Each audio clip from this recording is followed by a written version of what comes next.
নিজেদের বউ বেটিকে পর্দার মধ্যে রাখার পরিপূর্ণ প্রচেষ্টা আপনাকে করতে হবে।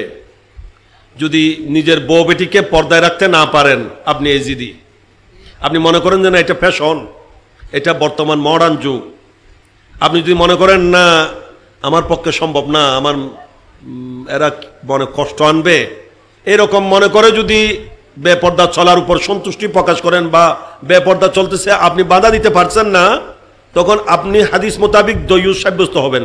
কি দয়ুস সম্পর্কে আল্লাহ নবী বলছেন সে জান্নাতে তো যাবে না, জান্নাতের সুবাসও পাবে না, নাউজুবিল্লাহ মিন যালিক।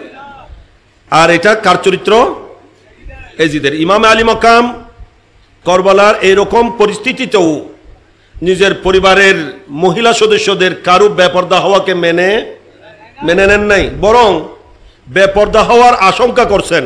সর্বশেষ যখন উনি শাহাদতের সুদা পান করতে যাচ্ছেন, তখন উনি চিন্তা করলেন একে একে তো সবাই শেষ, আমি একজনই বেঁচেছিলাম, এখন তো আমারও যখন শাহাদত হয়ে যাবে, এজিদি বাহিনী তো আমার পরিবারের এই মহিলা সদস্যের উপর হামলা চালাবে, হয়তো তাদেরকে বেপর্দা করে দেবে, তাদের উপর সহযোগে পৌঁছে যাবে।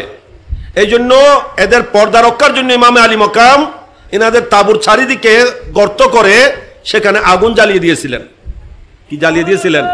আগুন, যাতে এজিদ বাহিনী সহজে ওনার পরিবারের মহিলা সদস্যদের উপর গিয়ে হামলা করতে না পারে, ওনাদেরকে কোনো রকম বেপর্দা করার সুযোগ যেন না পায়।